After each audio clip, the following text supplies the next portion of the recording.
ബജറ്റിൻ്റെ പൂർണ്ണ വിവരങ്ങൾ വരാനിരിക്കുന്നതേ ഉള്ളൂ. അതിനുശേഷമായിരിക്കും ഒരുപക്ഷേ പ്രത്യേകം പരിഗണിക്കപ്പെട്ടിരിക്കുന്ന ഈ വിപുലമായ പദ്ധതികളിൽ എവിടെയൊക്കെ കേരളം കടന്നുകൂടിയിട്ടുണ്ട് എന്നത് നമുക്ക് മനസ്സിലാക്കാൻ കഴിയുക. വ്യവസായശാലകളിൽ ജോലി ചെയ്യുന്ന തൊഴിലാളികൾക്ക് കുറഞ്ഞ വിലയിൽ താമസ സൗകര്യം ഒരുക്കുന്നതിനായി പ്രത്യേക പദ്ധതി ഒരുക്കുമെന്ന് പ്രഖ്യാപിച്ചിരിക്കുന്നു. ഇതെല്ലാമാണ് ബജറ്റിൻ്റെ പ്രഖ്യാപനങ്ങളിൽ വരുന്നത്.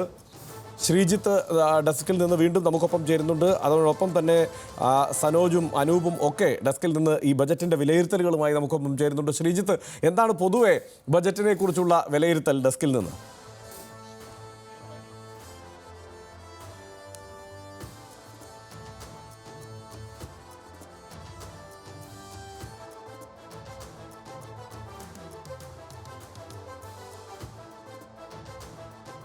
ശ്രീജിത്ത് കേൾക്കാമെങ്കിൽ എന്താണ് പൊതുവെ ബജറ്റിനെ കുറിച്ചുള്ള ഡെസ്കിലെ വിലയിരുത്തൽ?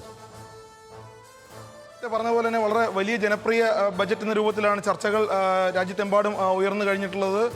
സ്ത്രീകളെയും യുവാക്കളെയും തൊഴിൽ മേഖലയിൽ വലിയ വിപ്ലവകരമായ മാറ്റങ്ങൾ സംഭവിക്കാൻ പോകുന്ന തരത്തിലുള്ള പ്രഖ്യാപനങ്ങളാണ് ഉണ്ടായിട്ടുള്ളത്. നമ്മൾ നേരത്തെ പറഞ്ഞ പോലെ തന്നെ തൊഴിൽ ചെയ്യുന്ന ആദ്യമായി ജോലി കിട്ടുന്ന യുവാക്കൾക്ക്, ഉദ്യോഗാർത്ഥികൾക്ക് ആദ്യത്തെ മാസ ശമ്പളം കേന്ദ്ര സർക്കാർ കൊടുക്കുമെന്നുള്ളൊരു പ്രഖ്യാപനം ബജറ്റിൽ വന്നിട്ടുണ്ട്. അങ്ങനെ നമുക്കറിയാം, ഇപ്പോൾ ഈ മൊബൈൽ ഫോണുകൾ, സ്വർണം, വെള്ളി, വസ്ത്രങ്ങൾ, ക്യാൻസർ മരുന്നുകൾ അടക്കം സാധാരണക്കാരനെ ബാധിക്കുന്ന, സാധാരണക്കാരന് ഏറ്റവും അത്യന്താപേക്ഷിതമായിട്ടുള്ള കാര്യങ്ങളിലടക്കം വില കുറയുന്ന രൂപത്തിലുള്ള പ്രഖ്യാപനങ്ങൾ ഇന്നത്തെ ബജറ്റിൽ ഉണ്ടായിട്ടുണ്ട്.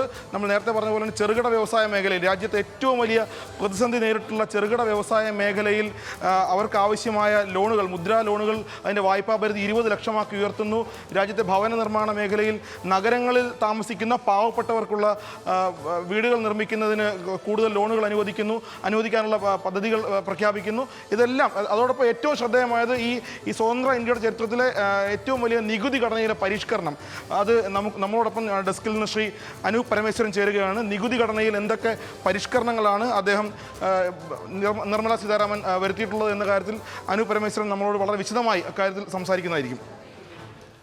അനുവേട്ട, ഈ നികുതി ഘടനയിൽ രാജ്യത്ത് ഒരു പക്ഷേ എത്രയോ 66-ന് ശേഷമുള്ള വലിയ പരിഷ്കരണമാണ് നടന്നിട്ടുള്ളത്. എങ്ങനെയാണ് അതിനൊന്ന് വിശദീകരിച്ചാൽ?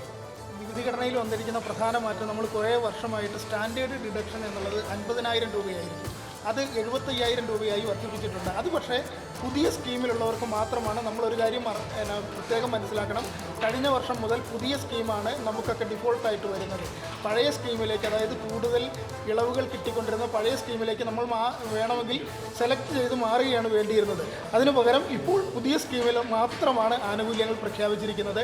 അത് ഈ തരത്തിലാണ്. 50,000 രൂപയുടെ സ്റ്റാൻഡേർഡ് ഡിഡക്ഷൻ 75,000 രൂപയാകും. അതുപോലെ 2.5 ലക്ഷം ആയിരുന്നു നമുക്ക് നികുതി രഹിത വരുമാനം. പുതിയ സ്കീമിലും കഴിഞ്ഞ വർഷം വരെ അങ്ങനെയായിരുന്നു. അത് 3 ലക്ഷമാകും. അതായത് 3 ലക്ഷം മുതൽ 7 ലക്ഷം വരെയുള്ളവർക്ക് 5% നികുതി. നേരത്തെ ഇത് 10%, അതായത് 3 ലക്ഷം മുതൽ 5 ലക്ഷം വരെ, 2.5 ലക്ഷം മുതൽ 5 ലക്ഷം വരെ 5%, 5 ലക്ഷം മുതൽ 9 ലക്ഷം വരെ 10% ആയിരുന്നത് മാറുകയാണ്. അതായത് 7 ലക്ഷം വരെയുള്ള വാർഷിക വരുമാനമുള്ളവർക്ക് 5% മാത്രമായിരിക്കും നികുതി. അതായത് ഏകദേശം ഒരു 50,000 മുതൽ 60,000 രൂപ വരെ വരുമാനമുള്ള ഒരാൾക്ക് 5%, മാസവരുമാനമുള്ള ഒരാൾക്ക് 5% മാത്രം നികുതി നൽകിയാൽ മതി. അതുപോലെ 7 മുതൽ 10 ലക്ഷം വരെ വാർഷിക വരുമാനമുള്ളവർക്ക് 10% നികുതിയായി വർദ്ധിപ്പിക്കും. ഇതിനെല്ലാം അപ്പുറത്ത് 10 മുതൽ 12 ലക്ഷം വരെയുള്ളവർക്ക് 15% കുറയ്ക്കും. അതായത് ഇത് നിലവിൽ അങ്ങനെ ഒരു സ്ലാബ് ഉണ്ടായിരുന്നില്ല. പുതിയ സ്ലാബുകൾ സൃഷ്ടിക്കുകയാണ് ചെയ്യുന്നത്. അത് 15%. 12 മുതൽ 15 ലക്ഷം വരെയുള്ളവർക്ക് 20% നികുതി. ഈ 15 ലക്ഷത്തിന് മുകളിൽ നേരത്തെയും പഴയ സ്കീമിലും 30% തന്നെയായിരുന്നു. അത് അങ്ങനെ തന്നെ തുടരും. അപ്പോൾ നികുതി ഘടനയിലെ ഒരു പക്ഷേ ഒരു 60,000 രൂപ വരെയൊക്കെ വരുമാനമുള്ളവർക്ക് നല്ല നികുതി, അതായത് നേർ പകുതിയാകാനുള്ള സാധ്യതയാണ് ഇപ്പോഴത്തെ ഈ നിർദ്ദേശങ്ങളിൽ നിന്ന് വന്നിരിക്കുന്നത്.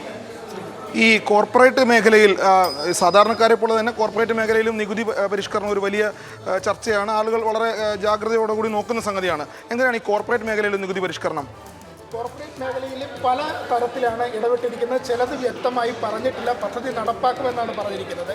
പ്രധാനമായിട്ടും വിദേശ കമ്പനികളുടെ കോർപ്പറേറ്റ് ടാക്സ് 35% നിജപ്പെടുത്തി. അത് കുറച്ചു എന്ന് പറയാൻ കഴിയില്ല. ചില കമ്പനികൾക്കൊക്കെ നേരത്തെ 35% ചിലതിന് 40% വരെ വരുന്നുണ്ടായിരുന്നു. അത് എല്ലാത്തരം കമ്പനികൾക്കും കോർപ്പറേറ്റ് ടാക്സ് 35%, അതായത് ഇന്ത്യയിലെ കമ്പനികളുമായിട്ട് 10% മാത്രം വ്യത്യാസം എന്ന ഒരു നിലയിലേക്ക് എത്തി. ഇത് നിക്ഷേപം കൂടുതൽ ഇന്ത്യയിലേക്ക് കൊണ്ടുവരാനുള്ള ഒരു വഴി തുറന്നിട്ടിരിക്കുന്നതാണ്.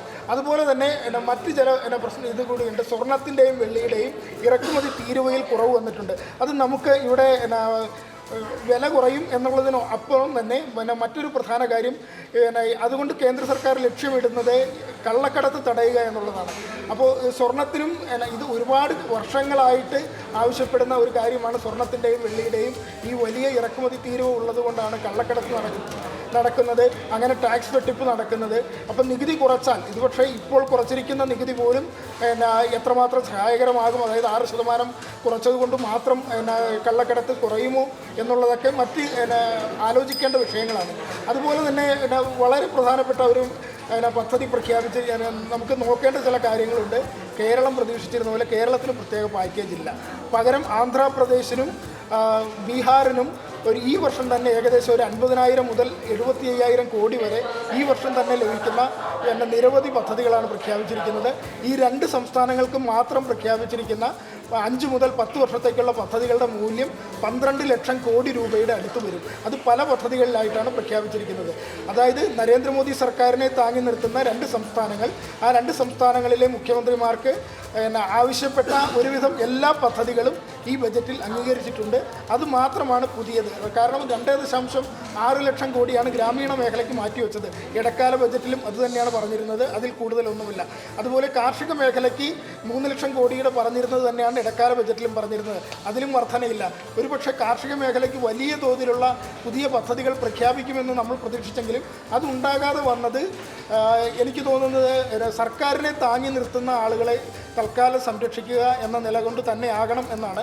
അതായത് ആന്ധ്രയ്ക്കും ബീഹാറിനും ഇത്ര വലിയ പദ്ധതികൾ പ്രഖ്യാപിക്കുമ്പോൾ കൂടുതൽ ധനം കണ്ടെത്താനുള്ള, കൂടുതൽ പണം കണ്ടെത്താനുള്ള ഒരു വഴിയില്ല.